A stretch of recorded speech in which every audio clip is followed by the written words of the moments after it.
பத்திரிகை மீது கடற்படையினரும் EPDP-யினரும் தாக்குதல் நடத்தியிருக்கலாம் என்கிறார் பெசில். மேற்குலக நாடுகளுடனான உறவுகளை இலங்கை வலுப்படுத்திக் கொள்ள வேண்டும் என ரோஹான் குணரட்ன தெரிவிப்பு. இலங்கைக்கான தனியான அடையாளத்தை உருவாக்குவதன் மூலம் பிரச்சனைகளுக்கு தீர்வு வழங்க முடியும் JVP. மட்டக்களப்பில் சிங்களவர் ஒருவருக்கு சொந்தமான காணியை பிள்ளையானின் சகோதரர் பலவந்தமாக கைப்பற்றியுள்ளார்.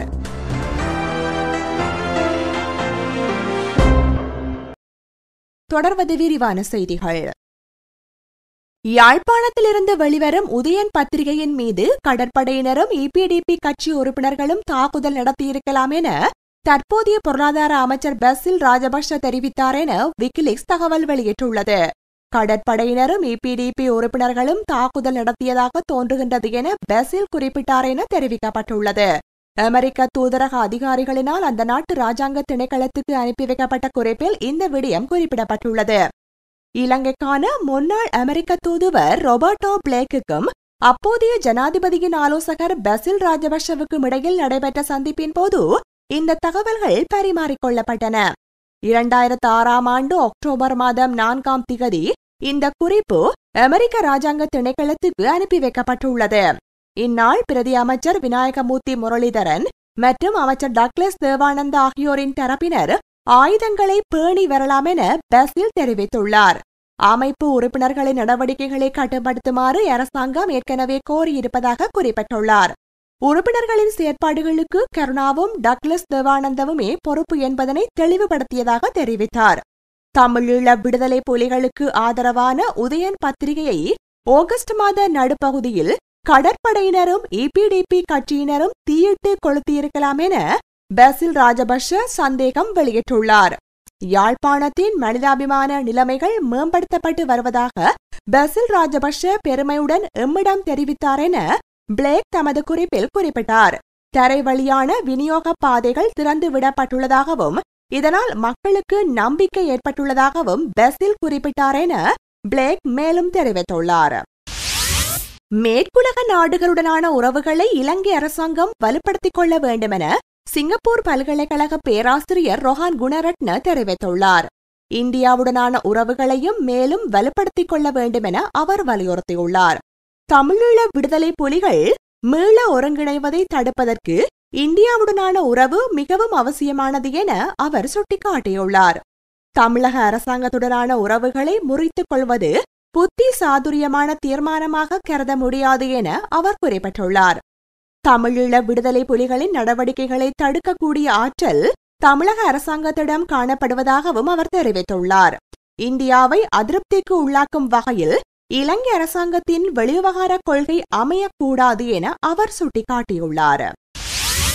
தென்னாசியாவுக்கான அமெரிக்க துணை ராஜாங்க செயலாளர் ராபர்ட் பிளேக் எதிர்வரும் 11ஆம் திகதி இலங்கைக்கு விஜயம் செய்ய உள்ளதாக தெரிவிக்கப்பட்டுள்ளது.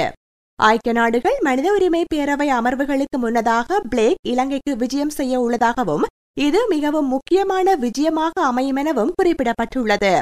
எதிர்வரும் 13ஆம் திகதி பிளேக் வெளிவிவகார அமைச்சர் GL பீரிஸை சந்தித்து பேச்சுவார்த்தை நடத்துவார் என எதிர்பார்க்கப்படுகிறது. எனினும் ஜனாதிபதி மஹிந்த ராஜபக்ஷவை சந்திப்பதற்கான வாய்ப்பு மிகவும் குறைவாக காணப்படுவதாக தெரிவிக்கப்பட்டுள்ளது. ஜனாதிபதி குறித்த காலப்பகுதியில் வெளிநாட்டு விஜயம் ஒன்றை மேற்கொள்ள உள்ளதாக தெரிவிக்கப்பட்டுள்ளது. எவ்வாறெனினும் இரு தரப்பினருக்கும் இடையில் புரிந்துணர்வு அடிப்படையில் கால அட்டவணை மாற்றி அமைக்கப்பட்டால் ஜனாதிபதிக்கும் பிளேக்குக்கும் இடையில் பேச்சுவார்த்தை நடத்தப்படலாம் என நம்பிக்கை வெளியிடப்பட்டுள்ளது. தமிழ் தேசிய கூட்டமைப்பு உள்ளிட்ட ஏனைய எதிர்க்கட்சிகளுடனும் பிளேக் சந்திப்பு நடத்துவார் என எதிர்பார்க்கப்படுகிறது. நாட்டு மக்கள் கௌரவமான சுதந்திரத்தை அனுபவிக்கும் அதிர்ஷ்டத்தை பெற்றுக் கொண்டுள்ளதாக ஜனாதிபதி மஹிந்த ராஜபக்ஷ தெரிவித்துள்ளார். தேச எல்லைகளை பாதுகாப்பதன் மூலமே சுதந்திரத்தை தக்க வைத்துக் கொள்ள முடியும் என அவர் சுட்டிக்காட்டியுள்ளார். நாட்டின் பல துறைகளிலும் அபிவிருத்தி ஏற்பட்டுள்ளதாக குறிப்பிட்டுள்ளார். நாட்டு மக்களிடையே சகவாழ்வும் சகோதரத்துவமும் அதிகரித்துள்ளதாக ஜனாதிபதி வெளியிட்டுள்ள சுதந்திர தின செய்தியில் குறிப்பிட்டுள்ளார். மேற்குலக நாடுகளுக்கு அடிபணியாது சுயாதீன தீர்மானங்களை எடுக்கக்கூடிய ஆற்றல் ஏற்பட்டுள்ளது என அவர் தெரிவித்துள்ளார். உயரிய சுதந்திரத்தை பெற்றுக் கொள்வதற்காக உயிர் தியாகம் செய்த அனைவரையும் இந்த தருணத்தில் நினைவு கூறுவதாக குறிப்பிட்டுள்ளார். மட்டக்களப்பு கல்குடா பிரதேசத்தில் உள்ள சிங்களவர் ஒருவருக்கு சொந்தமான பல லட்சம் ரூபாய் பெறுமதியான காணியொன்றை கிழக்கு மாகாண முதலமைச்சர் சிவனேசத்துறை சந்திரகாந்தனின் சகோதரர் உள்ளிட்ட திட்டமிட்ட குழுவினர் பலவந்தமாக கைப்பற்றியுள்ளதாக தெரிவிக்கப்பட்டுள்ளது. பலவந்தமாக கைப்பற்றியுள்ள இந்த காணியை சுற்றி இந்த குழுவினர் வேலிகளை அமைத்துள்ளனர். இந்த காணி கல்குடா நகரில் மயானம் ஒன்று அருகில் அமைந்துள்ளது. பிள்ளையானின் சகோதரருடன் குட்டி என்ற நபரும் இந்த காணி கொள்ளையுடன் சம்பந்தப்பட்டுள்ளதாக காவல்துறையினருக்கு தகவல்கள் கிடைத்துள்ளன. யுத்தம் நடைபெற்ற காலத்தில் காணியை கைவிட்டு சென்ற சிங்களவர் அந்த காணியை பார்வையிடச் சென்றபோது அது பிறரால் கைப்பற்றப்பட்டுள்ள விடயம் தெரிய வந்துள்ளது. காணியை கைப்பற்றியுள்ள நபர்கள் போலி காணி உறுதியையும் தயாரித்திருப்பதாக தகவல்கள் வெளியாகியுள்ளன. பயங்கரவாத விசாரணை பிரிவின் உயர் அதிகாரியாக நடித்து கல்முனை நகரில் உள்ள செல்வந்த வர்த்தகருக்கு கொலை அச்சுறுத்தல் விடுத்து 5 லட்சம் ரூபாய் கப்பம் பெற முயற்சித்த குழு ஒன்றுடன் தொடர்புடைய பெண் ஒருவரை களுவாஞ்சிக்குடி காவல்துறையினர் நேற்று முன்தினம் கைது செய்துள்ளனர். மகர சிறையில் உள்ள கைதியொருவர் இந்த குழுவை வழிநடத்தி வந்துள்ளதாக விசாரணைகளில் தெரிய வந்துள்ளது. இந்த கைதியே வர்த்தகருக்கு கொலை அச்சுறுத்தல் விடுத்து கப்ப பணத்தை கோரியுள்ளார். இந்த குழுவினர் நாடு முழுவதும் உள்ள வர்த்தகர்களை இவ்வாறு அச்சுறுத்தி லட்சக்கணக்கில் பணம் பறித்து வந்துள்ளதாக தெரிய வந்துள்ளது. ஒரு வாரத்துக்கு முன்னர் கல்முனையைச் சேர்ந்த வர்த்தகருக்கு தொலைபேசி அழைப்பை எடுத்துள்ள சந்தேக நபர் தாம் பயங்கரவாத விசாரணை பிரிவின் அதிகாரி என கூறியதுடன் வர்த்தகர் விடுதலை புலிகளோடு தொடர்பு வைத்திருந்தமைக்கான தகவல்கள் தம்மிடம் இருப்பதாக கூறியதுடன் அதுகுறித்து விசாரணைகளை ஆரம்பிக்கப் போவதாக அச்சுறுத்தி கப்பம் கோரியுள்ளனர். விசாரணைகளை நிறுத்த வேண்டுமானால் 5 லட்சம் ரூபாய் பணத்தை வழங்க வேண்டும் எனவும் சந்தேக நபர் மிரட்டியுள்ளார். இதுகுறித்து சம்பந்தப்பட்ட வர்த்தகர் மட்டக்களப்பு பிரதேசத்தைச் சேர்ந்த உயர் காவல்துறை அதிகாரியிடம் முறைப்பாடு செய்துள்ளார். இதனையடுத்து மேற்கொள்ளப்பட்ட விசாரணைகளில் கப்பம் பெற முயற்சித்த பெண் கைது செய்யப்பட்டதுடன் கப்பம் குழு தொடர்பான தகவல்கள் கண்டறியப்பட்டதாக காவல்துறையினர் தெரிவித்துள்ளனர். பிரித்தானிய தமிழர் பேரவை பிரித்தானிய நாடாளுமன்றத்தில் இலங்கையில் போர்க்குற்றங்கள் இடம்பெற்றதாக கூறப்படும் காட்சிகள் அடங்கிய கண்காட்சியொன்றை நடத்தியதுடன் போர்க்குற்றங்களை நேரில் பார்த்த சாட்சியாளர்களை கொண்டு விளக்கமளித்துள்ளனர். எனினும் பிரித்தானிய தமிழர் பேரவை முன்வைத்த இந்த சாட்சியாளர்கள் போலியானவர்கள் என திவைன தெரிவித்துள்ளது. இந்த கண்காட்சியின் பிரித்தானிய நாடாளுமன்ற உறுப்பினர்களும் ஊடகவியலாளர்கள் சிலரும் கலந்து கொண்டனர்.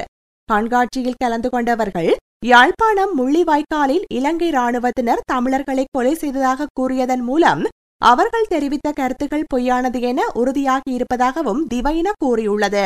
கண்காட்சிக்கு சென்றவர்கள் முல்லைத்தீவு எங்கு இருக்கிறது என்பதை அறியாதவர்கள் எனவும் கண்காட்சியில் கலந்து கொண்ட நாடாளுமன்ற உறுப்பினர்களும் வன்னி மோதல்கள் எங்கு நடைபெற்றது என்பதை அறிந்திருக்கவில்லை எனவும் அந்த பத்திரிகை மேலும் கூறியுள்ளது.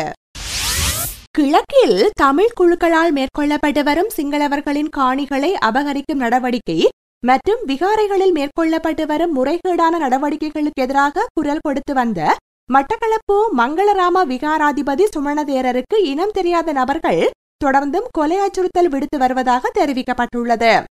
தேரரின் கையடக்க தொலைபேசியில் தொடர்பு கொள்ளும் நபர்கள் அவரை கொலை செய்யப் போவதாக அச்சுறுத்தி வருகின்றனர். சிங்களவர்களுக்கு சொந்தமான காணிகள் போலி ஆவணங்கள் தயாரிக்கப்பட்டு பறிக்கப்பட்டு வருவதாகவும் இதற்கு தமிழ் அதிகாரிகளும் உடந்தையாக இருப்பதாகவும் கூறி சுமணதேரர் எதிர்வரும் 14ஆம் திகதி சாகும் வரையான உண்ணாவிரத போராட்டத்தை மேற்கொள்ள உள்ளதாக அறிவித்துள்ளார். இலங்கைக்கான தனியான அடையாளத்தை உருவாக்குவதன் மூலம் பிரச்சினைகளுக்கு தீர்வு வழங்க முடியும் என ஜேவிபி அறிவித்துள்ளது. இனங்களின் அடிப்படையில் தனித்தனி அடையாளங்களை களைந்து ஐக்கிய இலங்கையர் என்ற அடையாளம் உருவாக்கப்பட வேண்டும் என ஜேவிபி கட்சி சுட்டிக்காட்டியுள்ளது.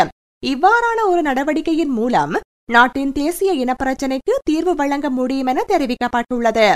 13ஆம் திருத்த சட்டம் மூலமும் தேசிய இனப்பிரச்சினையும் ஏனைய பிரச்சினைகளை மூடி மறைப்பதற்கான கருவியாக பயன்படுத்தப்படுவதாக குறிப்பிடப்பட்டுள்ளது. முதலாளித்துவ கொள்கைகளை உடைய இந்த அரசியல் கட்சிகள் மக்களின் மெய்யான பிரச்சினைகளுக்கு தீர்வு வழங்காது என தெரிவிக்கப்பட்டுள்ளது. விடுதலை புலிகள் அமைப்பின் பயங்கரவாத செயற்பாடுகளை அறிந்திருந்தும் அதனை தெரியப்படுத்தாது மற்றும் புலிகளின் செயற்பாடுகளுக்கு உதவியமை குறித்து கைது செய்யப்பட்டு தடுத்து வைக்கப்பட்டுள்ள முன்னாள் உதவி காவல்துறை அத்தியட்சகர் லக்ஷ்மன் குரேவுக்கு எதிரான வழக்கு விசாரணைகள் மார்ச் மாதம் 5ஆம் தேதி நடத்துமாறு கொழும்பு மேல் நீதிமன்ற நீதிபதி பந்துல அத்தபத்து நேற்று உத்தரவிட்டுள்ளார். பயங்கரவாத விசாரணை பிரிவினர் நடத்திய விசாரணைகளின் பின்னர் லக்ஷ்மன் குரே கைது செய்யப்பட்டதுடன் அவருக்கு எதிராக பயங்கரவாத தடுப்புச் சட்டத்தின் கீழ் சட்டமா அதிபர் வழக்கு தாக்கல் செய்துள்ளார். கம்பஹா உதவி காவல்துறை அத்தியட்சகராக பணியாற்றி வந்த லக்ஷ்மண் குரே தற்போது பயங்கரவாத தடுப்பு பிரிவில் தடுப்பு காவலில் வைக்கப்பட்டுள்ளார். முன்னாள் அமைச்சர் ஜெயராஜ் பெர்னாண்டோ புள்ளே உள்ளிட்ட அரசியல்வாதிகளை கொலை செய்ய அவர் புலிகளுக்கு உதவியதாக குற்றம் சுமத்தப்பட்டுள்ளது. இத்துடன் செய்திகள் முடிவடைந்தன. செய்திகளோடு இணைந்திருந்த அனைவருக்கும் நன்றி, வணக்கம்.